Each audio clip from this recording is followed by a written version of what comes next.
shrimp tofu with egg, Chinese style. Ayan po. 1 stalk spring onion, 1 tablespoon of nor cubes,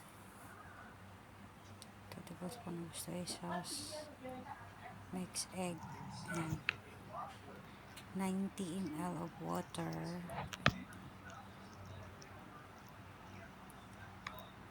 then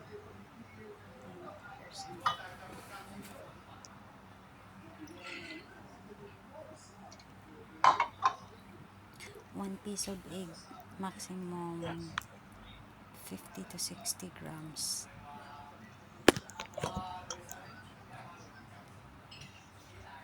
Then, add tayo ng 1 teaspoon of chicken powder.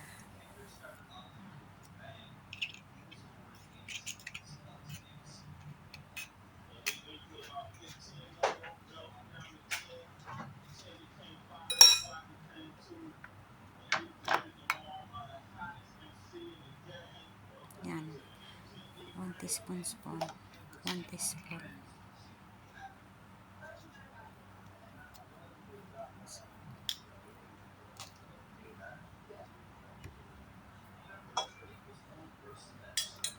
Mix natin yan. Tapos,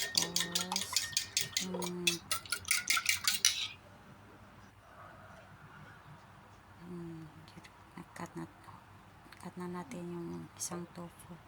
Tapos, i-dry natin yan para hindi siya mag-water. Tapos, ilagay natin ang egg na minimix natin. So, habang nagpa-boil tayo ng tubig. So, pagkatapos niyan, lagay natin. Tapos, steam natin ng 14 minutes under medium heat. Cover natin yan para hindi lalong madami ang tubig sa ilalim.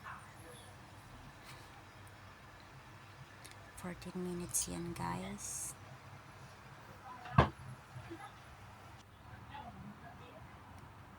Tapos habang inaantay natin, mag-mix tayo ng shrimp at saka cornstarch na 1 tablespoon of cornstarch. Ilagay natin.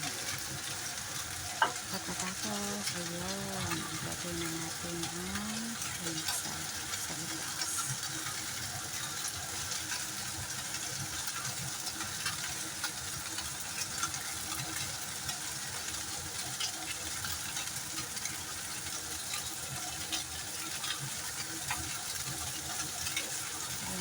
Pwede natin 10 to 12 shrimp, depende po sa size.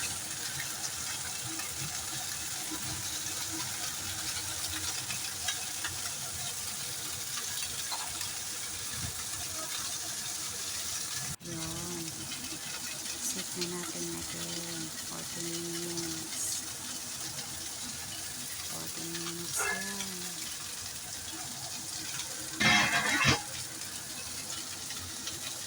Cover natin. So, while nantay tayo ng 14 minutes, gawa tayo ng soy sauce. Yan. 2 teaspoon ng sugar at 2 tablespoon ng water. Hot water yan ha, para mag-melt siya agad. Pagkatapos, 2 tablespoon ng soy sauce. Mix natin together. Yan po ang soy sauce niya. Pagkatapos ng 14 minutes, ilagay natin yan. 14 minutes na. Lagay natin ang spring onion. Yan.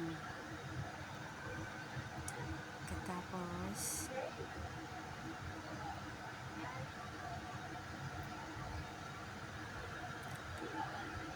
lagay natin ang soy sauce.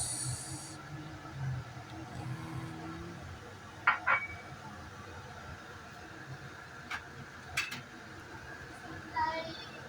Tapos, ilagay ang sesame oil. 1 teaspoon po.